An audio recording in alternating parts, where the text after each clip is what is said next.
নমস্কাৰ জবৰ নতুন ভিডিঅ' এটা স্বাগতম জনালো যিসকল নতুন সাবস্ক্ৰাইবাৰ আছে তেওঁলোকে এই ৱাৰ্নিংটো এবাৰ পঢ়ি চাব এটো সকলোৰে কাৰণে বাধ্যতামূলক তাৰ পিছতে জবসমূহ এপ্লাই কৰিব আৰু আজি মেৰিকো কোম্পানীৰ পৰা ভ্যাকেন্সি আহিছে মই ডিটেইলছখিনি আপোনালোকৰ মাজত শেয়াৰ কৰি আছো ইয়াত দেখা পাইছে আপোনালোকে মেৰিকো কোম্পানী হায়াৰিং ইয়াতে ভ্যাকেন্সি আহিছে আপোনালোকৰ এসিস্ট্যান্ট হেল্পাৰ আৰু ওয়াৰ্কাৰৰ ভ্যাকেন্সি এই পোষ্ট কেইটাত এপ্লাই কৰিব হলে আপোনালোকৰ মিনিমাম কোৱালিফিকেশন 8 পাস কৰা হ'ব লাগিব বা 10 পাস কৰা হ'ব লাগিব ওয়াৰ্কাৰৰ কাৰণে 8 পাস কৰা হলে হ'ব আৰু এসিস্ট্যান্ট হেল্পাৰৰ কাৰণে 10 পাস কৰা হলে হ'ব আৰু আপোনালোকৰ যেটো স্যালাৰি হ'ব সেই স্যালাৰিটো ইয়াতে দিয়া আছে 14000 ৰ পৰা 16000 ৰ ভিতৰত হ'ব 14000 16000 লগতে পোষ্ট ওয়াইজ আপোনালোকৰ 18500 ম্যাক্সিমাম 18500 লৈকে হ'ব তাৰ লগতে পিএফ আৰু ইএসআই পাব কোম্পানী জব যেহেতু পিএফ ইএসআই अवेलेबल আছে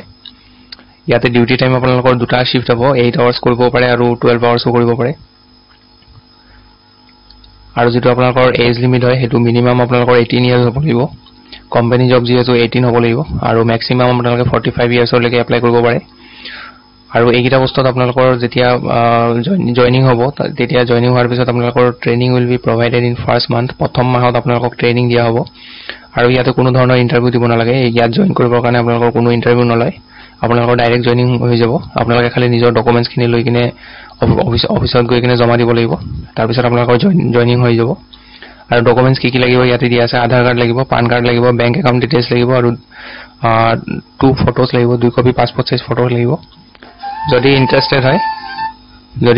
তেতিয়া হলে এই নাম্বাৰটোত কল কৰি লব ইয়াত নাম্বাৰ দিয়া আছে এই নাম্বাৰটোত কল কৰিলে আপোনালোকক গোটেইখিনি ডিটেইলছ বুজাই দিব আৰু ইয়াৰে লাষ্ট ডেটটো গম পাবৰ কাৰণে আপোনালোকে ইয়াতে কল কৰি লব এই নাম্বাৰটোত কল কৰিব কল কৰিলে আপোনালোকক গোটেইখিনি সম্পূৰ্ণ তথ্য আপোনালোকক বুজাই দিয়া হ'ব সেই হিচাপে আপোনালোকে এপ্লাই কৰি লব সো আশা কৰো মই যিখিনি দেখুৱালো আপোনালোকক